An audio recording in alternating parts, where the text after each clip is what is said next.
And now all of a sudden you get lumped in with something you completely disagree with. Yeah. It's before I left Congress, I introduced a bill called the Protect Women's Sports Act. What is a woman? Exactly. I am a woman. Well, just to make that clear. Congratulations. I could be one too. Don't get cocky. Yeah, I don't know. I'm going to put myself out there and disagree wholeheartedly with that, Joe Rogan. You are a bigot. I know. I can't believe it. Outrageous. I've been called worse things. Yeah. We introduced this legislation. I introduced it with a Republican friend of mine named Mark Wayne Mullen from Oklahoma. And he's got 6 kids. 3 of them are little girls. All of his kids wrestle. And the bill was very, very simple in upholding the original intent of Title IX. Can you explain Title IX to people? Title IX was passed, I think in the 70s, if I'm not mistaken.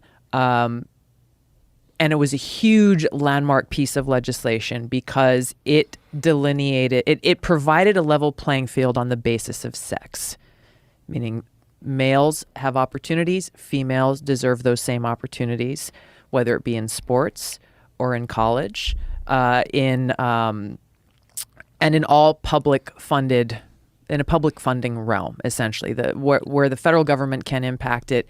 It said there has to be a level playing field and equal opportunity. So people like my mom, who grew up, she's very athletic.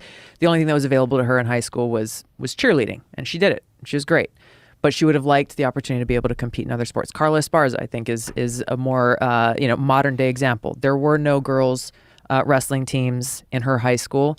She got a scholarship to wrestle in college on a girls' team, and obviously she has gone on to do amazing things. So Title IX was created recognizing that difference on the basis of sex. Democrats have championed Title IX and talked about this great accomplishment in passing this legislation for decades. And that's where it makes no sense. So our legislation basically just said, hey, we want to uphold the original intent of Title IX in recognizing the biological differences between males and females, period. They should not be competing against each other. The legislation didn't move forward for obvious reasons. We were excoriated for having the audacity to uphold the original intent of Title IX.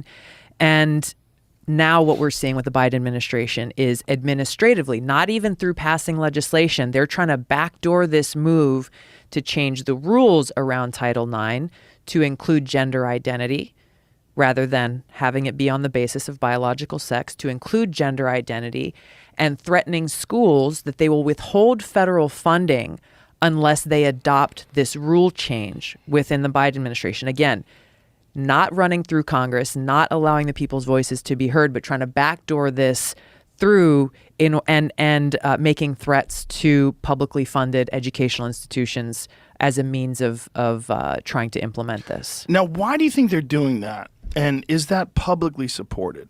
Because the only thing that makes sense is politically they would do that because that would help them in terms of an election. Why else would they do that? There are polls that have been done that show not only a majority of Americans disagree with this, but also a majority of Democrats disagree with this.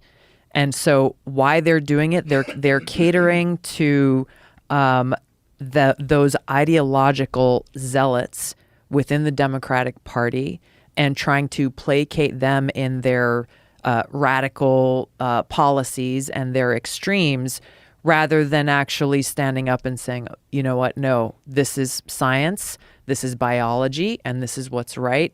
And oh, by the way, it would also be politically beneficial given where the vast majority of Democrats and Americans are on this.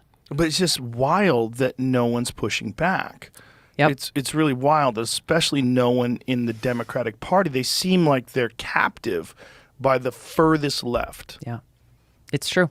And that doesn't make any sense to me. That's because true. If the majority of Democrats, and I agree with that, the majority of people that I know that are on the left don't think it's fair, why are they doing it then? Because that seems like that would be an unpopular position. Not just an unpopular position, but horribly unpopular for people that have daughters that compete in sports. Exactly. Like if you're a daughter and you're competing in that Connecticut track and field team where those two biological males are breaking world records, like that's crazy. It is. Like at what point in time do you not understand you're denying a child of a fair future? Yeah. You're denying them a potential scholarship where they could go to a university and pursue an education. Yeah. Like you're fucking them up because of this thing that doesn't even affect you. It's not, Exactly. you're just doing it for this cult-like ideological perspective. Exactly. And that's the danger of it, is the people in charge of the Democratic Party, whether they actually hold positions or they just are influential in the Democratic Party,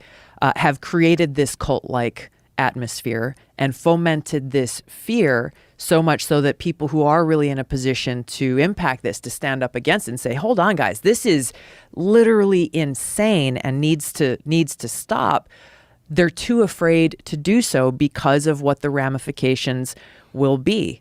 The Democratic Party of the past, the Democratic Party that I joined, doesn't exist anymore. The party that was, the party of JFK, of Dr. Martin Luther King, the party of inclusivity, the Big Tent party that welcomed and encouraged this marketplace of ideas and conversations and people who held different views, the party of, that championed women and equality and the rights of people in our society. That party it doesn't exist anymore. And instead we have a party that's being led by people who have gone insane with this ideological fanaticism.